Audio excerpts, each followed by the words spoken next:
Bapak Ibu sekalian, Assalamualaikum warahmatullahi wabarakatuh. Shalom, salam sejahtera untuk kita semua. Om Swastiastu, Namo Buddhaya, salam kebajikan. Yang kami hormati Bapak Menteri Kesehatan Republik Indonesia, Bapak Gubernur Jawa Tengah, Wali Kota Surakarta, Ketua Kasmaji, Ketua Panitia, Bapak Ibu senior saya, junior saya di Kasmaji, dan juga para hadirin termasuk para tenaga kesehatan dan kader yang ada mengikuti pada sesi kita bersama pada siang hari ini. Pada kesempatan ini saya akan memaparkan tentang resiliensi sistem kesehatan, terutama bagaimana kita bisa memperkuat resiliensi atau ketahanan sistem kesehatan kita di Indonesia, belajar dari yang kita alami selama pandemi COVID-19. Ada 3 hal yang akan saya bicarakan. Yang pertama adalah kita menyamakan persepsi dulu tentang apa yang disebut dengan ketahanan sistem kesehatan.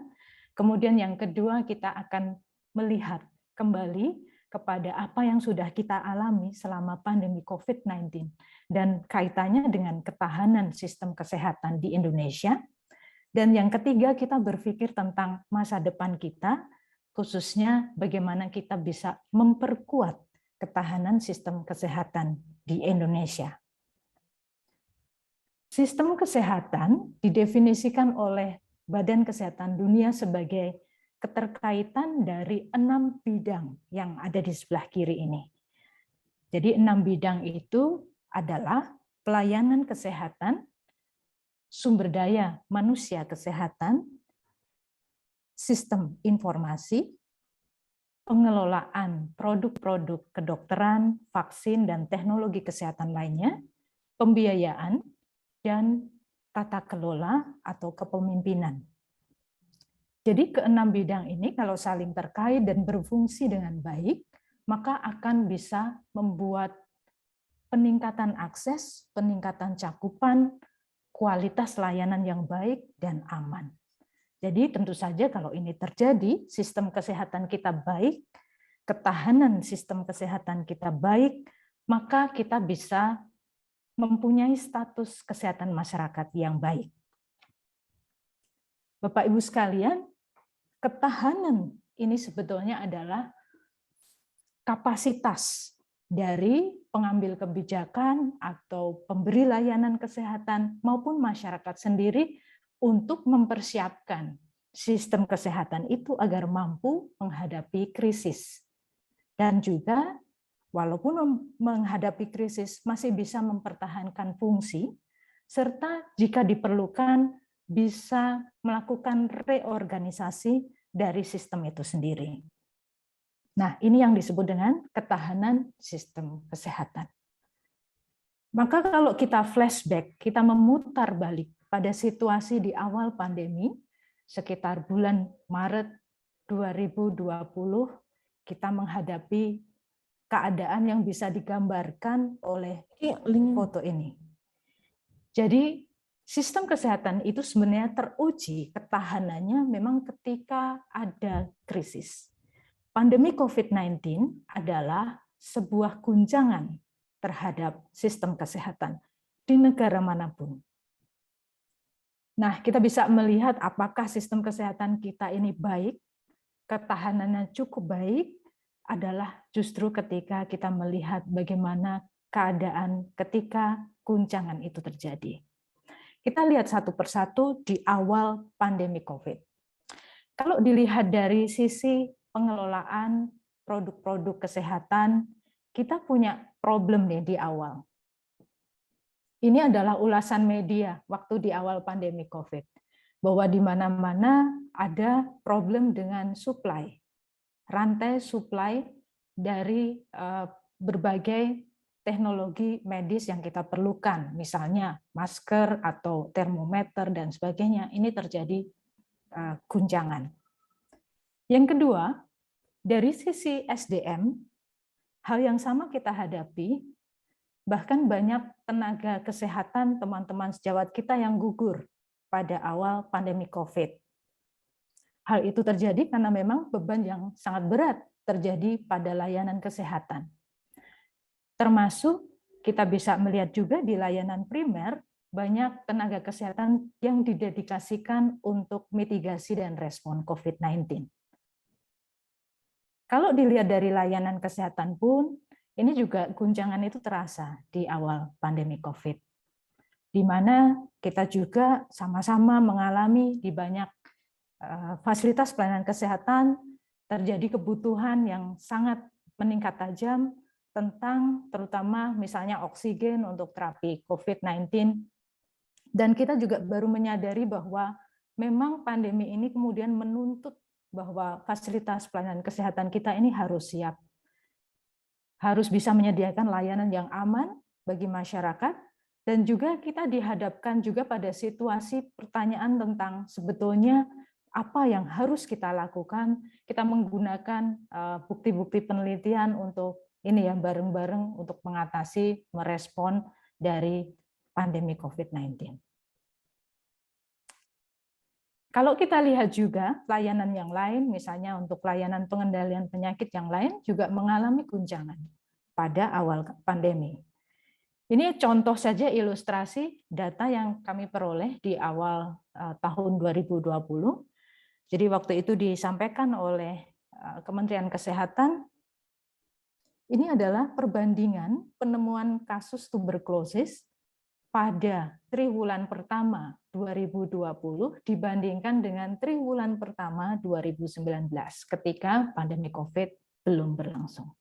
Kita bisa melihat yang biru ini adalah tahun 2019, yang orange adalah tahun 2020.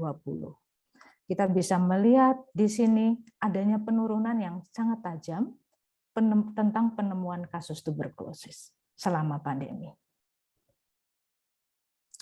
Nah, kalau kita lihat dari sistem informasi, guncangan itu juga bisa terlihat. Misalnya di awal-awal pandemi COVID, kita menghadapi persoalan tentang stigma negatif. Banyak penderita COVID yang tidak mau untuk dilakukan pemeriksaan. Kemudian juga ada stigma yang diterima oleh tenaga kesehatan. Banyak tenaga medis, para medis yang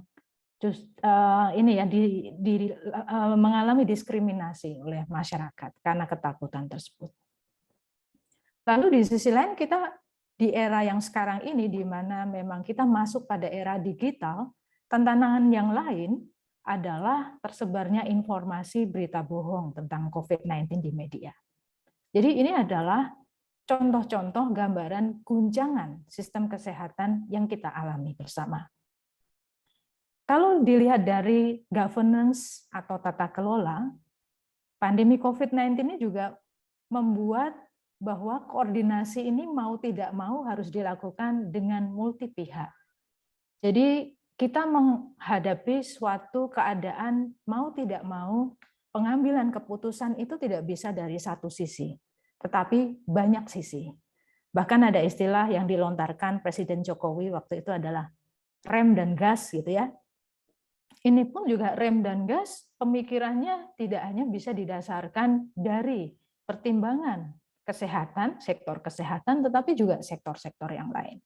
Sehingga memang koordinasi ini membuat leadership dan governance tata kelola menjadi satu core yang penting sekali untuk mempertahankan ketahanan sistem kesehatan kita.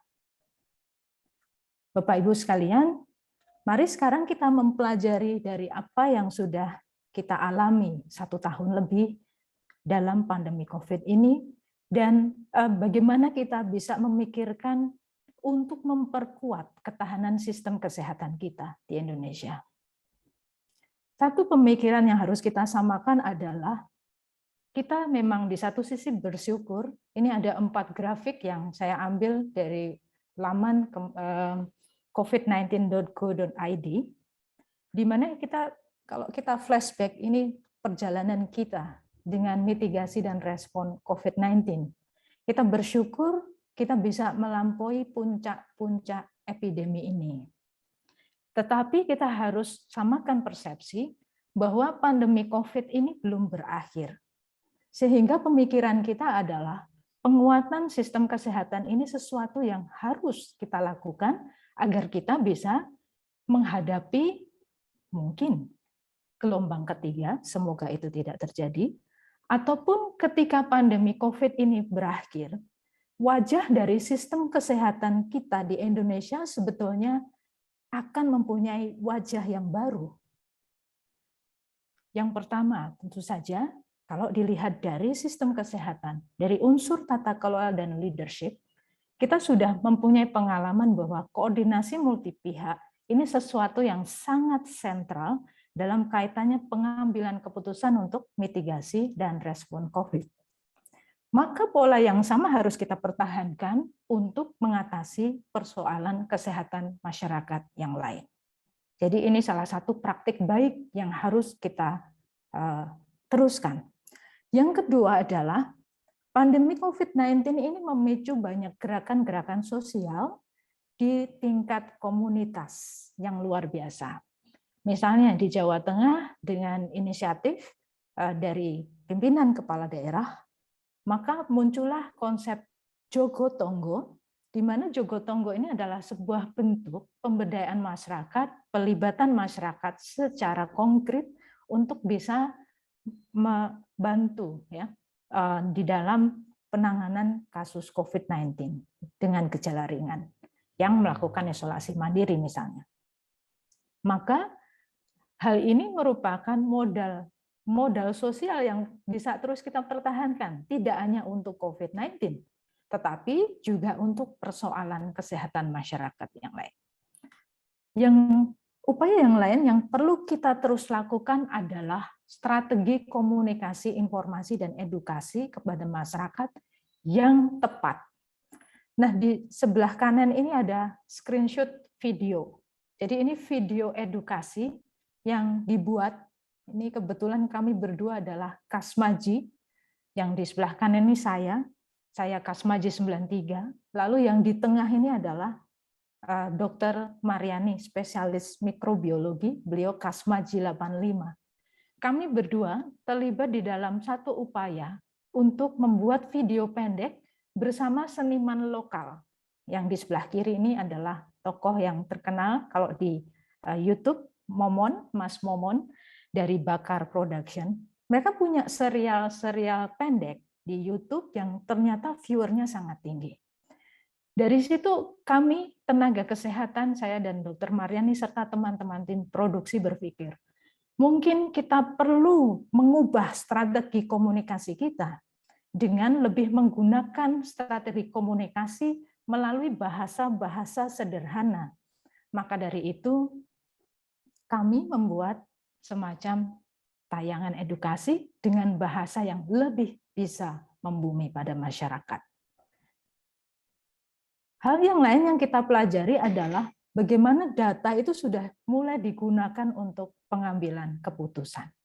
Contoh adalah, ini saya screenshot dari laman yang ada di pemerintah Kota Surakarta. Pemerintah Kota Surakarta punya inisiatif membuat pemetaan rumah tangga dengan masalah COVID. Dari sini lalu banyak sekali kebijakan-kebijakan yang gunanya adalah memitigasi. Prinsipnya adalah memitigasi transmisi COVID-19. Nah, pola ini sebetulnya sangat baik. Hal yang sebelum pandemi COVID ini sulit sekali dilakukan. Ya. Tetapi dengan pandemi COVID, para pengambil kebijakan ini secara natural karena keadaan sudah dikenalkan dengan data for decision making, pengambilan keputusan berdasarkan data. Hal ini tentu saja sebuah hal yang harus kita teruskan. Tentu data ini adalah menjadi persoalan nantinya adalah kesahihan dan reliabilitas serta ketepatan waktu informasi yang disampaikan dari data tersebut. Yang lain kita juga belajar dari pandemi. Tadi Pak Kunchoro juga sudah menyampaikan adanya pengembangan telemedicine.